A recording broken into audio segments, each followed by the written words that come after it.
Actually, I called about something else, but the call screener kind of redirected me. I became an atheist about 3 years ago, and it was by watching D.M. Murdoch and Aaron Ra, or RN. I apologize to Aaron, RN.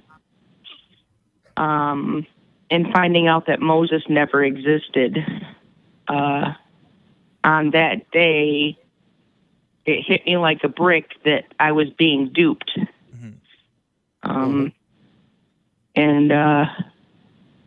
So yeah, that's why I'm calling now. I had to change my topic, but sure. Okay. So I realized I accidentally pulled you in from the wrong line. You were still talking to one of our call screeners, and I meant to push the other button, but that's okay. You're here with us now, so let's go ahead and talk about it. So you were a God believer.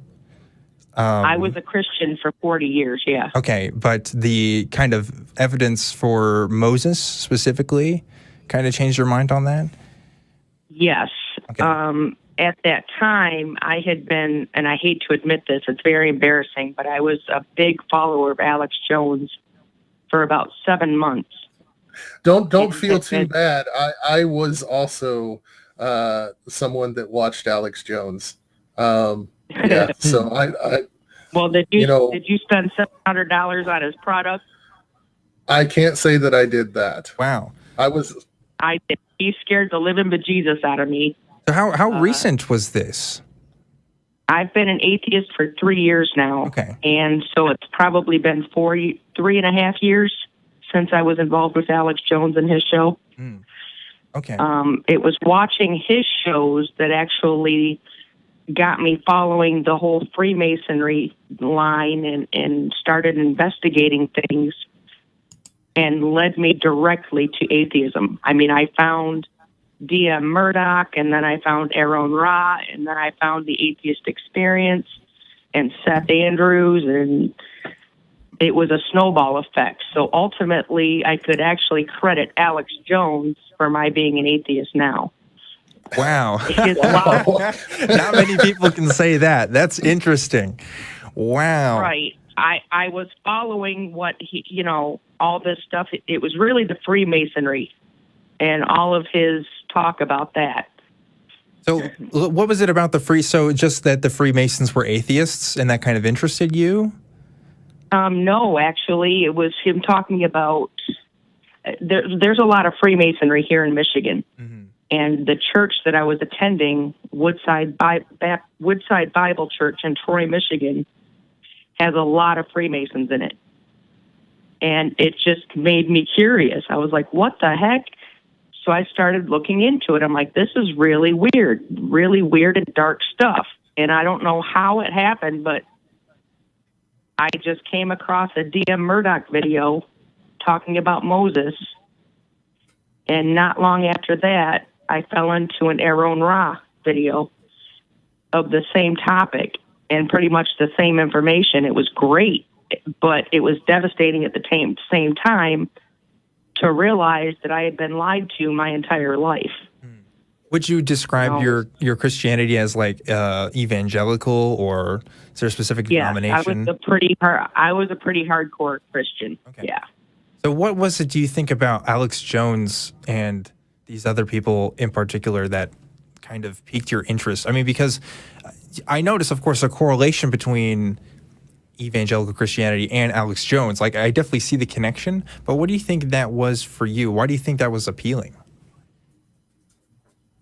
Actually, it wasn't. A friend of mine, and I'll be honest, they were over here smoking a joint, and they said, I got something to show you.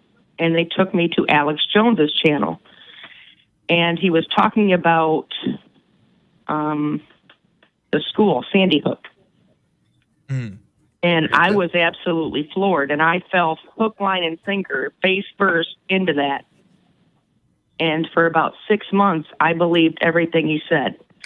I didn't know. I really thought that if he was lying, he would be charged with slander or something. Somebody was. Oh, yeah. I think something would happen if he had been lying. He wouldn't be allowed to be doing it, You would think. I was unaware at the time. I was very uneducated when it came to the internet. I did not know. I had just learned how to use it. And I seriously thought YouTube was just for music.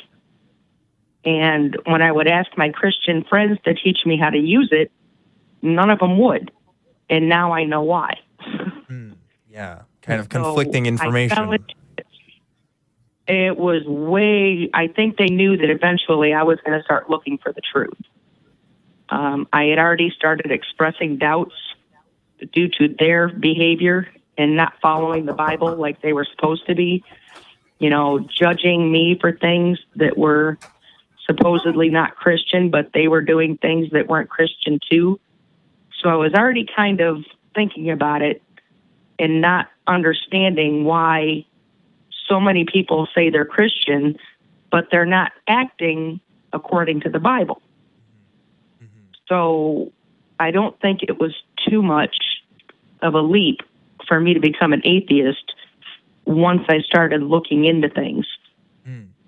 So let me ask you, because that's a very unique story that you have.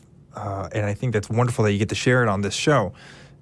And I want to know, because you kind of told us what was getting you away from Christianity, but what was getting you away from these kind of conspiracy theories? Like this, kind of the stuff Alex Jones usually promotes. What was the... There was a video by David Icke and Stefan Molyneux that pretty much said you're being duped.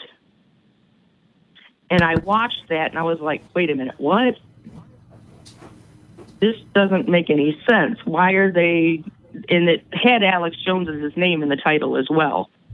But it was kind of like opened my eyes to the fact that I was being lied to. So, and I don't know how it was, I don't even know how it was all, I don't know if you've heard the term falling down the rabbit hole. Yeah, for but sure. I was watching a lot of videos and it was all just pouring into my brain like water being turned on. I was watching as much stuff as I could, and I came across that video, and I remember them saying, you're being duped, you're being lied to. I think when I became an atheist is when I figured it out, like, oh, I get it. Now, they're fucking with people, pardon my French. That's all right. So, Godless Iowan, in your experience in the Pentecostal church, is this a common phenomenon, this kind of connection between, these Alex Jones kind of conspiracies and like evangelical Christianity? I mean, was that part of your experience, or? I would definitely say so. Alex Jones, people like Jack Van Impe, if you know who that is. He's from Michigan. Yeah, very much conspiracy minded. And it falls right in line with people that are constantly waiting for the end of the world to occur. It was interesting that she mentioned Arn Ra, because Arn Ra is the person that completely destroyed my belief in creationism. I got out of the church. I was still a creationist. I considered myself an old earth creationist, but by watching his videos, that completely went away. And, I completely understand the issue that you had once you found that Moses, and to go back, Abraham, those characters are just characters in a story. Because that leads you down the line of, then you look at the Gospels. Well, the Gospels are said to be by Matthew, Mark, Luke, and John, and yet none of that is actually true. They were just names associated with the books. And so once you realize that you've been lied to for so many years, it's easy for it all to fall apart. Yeah, mine did in one day. As soon as I accepted that Moses never existed, the rest of it fell like dominoes. It was all in one day. Everything was a lie. And I have the added burden of I've also placed 4 children for adoption into Christian homes while I was a Christian. The youngest one just turned 4. And, hearing it's an open adoption, and we went to visit him this summer. And hearing his new parents talk about him going to church, I just cringed. And it was it's so heavy to know that I've placed 4 children into a cult. Mm-hmm. And that's the worst part of it. If I could go back and undo that, I would. It makes me wish I had a magic eraser. Well, it's good that you recognize that now, because there's a lot of people that never do, Yeah, I get that. It's never too late. Yeah. And I'm constantly, people are always saying, oh, wow, atheist is it's this young people's thing. It's this new thing that millennials are doing and all these younger people, because they're rebelling against the church. But, I hear stories like yours all the time, where it's people who have already had kids, people who have had grandkids even, who are kind of experiencing this doubt. And that can be really lonesome and really, isolating in a sense. So before we go, I'm kind of curious if you could just tell us about your experience of what it's been like since you've changed your beliefs. How has that affected the way that you do things? Has there been any change in your life like that? Absolutely. I feel free. Even though my husband and I have separated a little over a year ago, but I'm grateful for that. Like, I don't know how to explain it. Like, I'm no longer looking to an outside force to fix me. I'm no longer waiting for change to happen. Like, I guess I always waited for God to fix things, or God to fix me, or whatever was wrong with me. And that has stopped. I now recognize that I control my behavior. I control my thoughts. The whole free will idea with Sam Harris threw a whole new ballgame for me. It opened up my eyes to the power I have over my own behavior in a way that I had never, ever considered before. Wow. Like, I really do have the ability to control my behavior.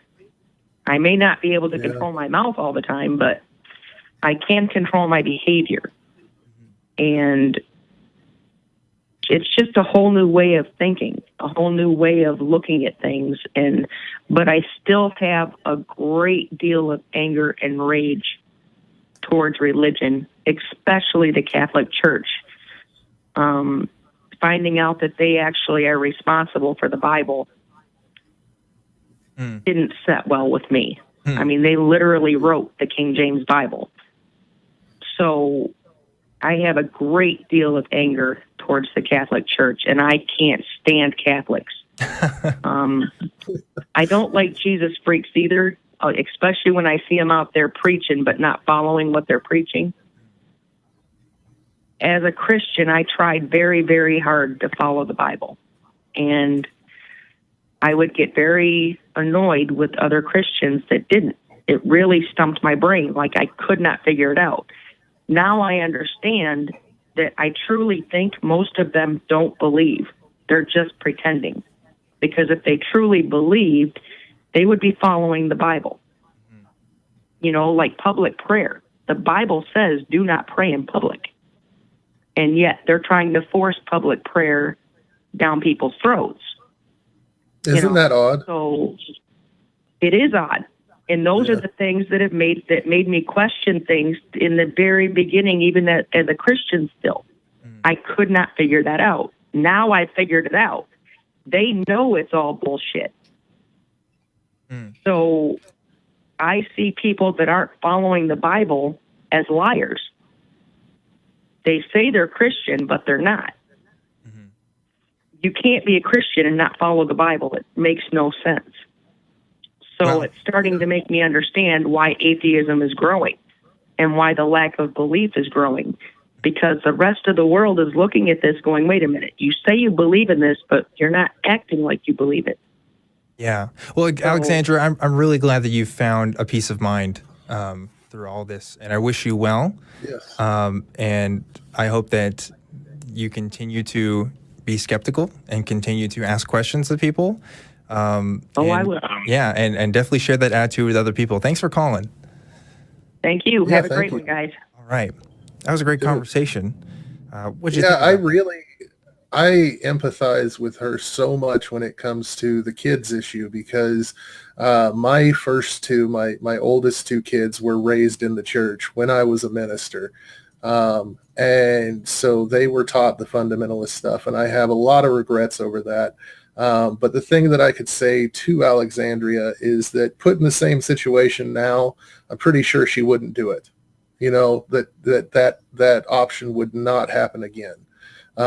So, you know, take heart and be strong in that idea.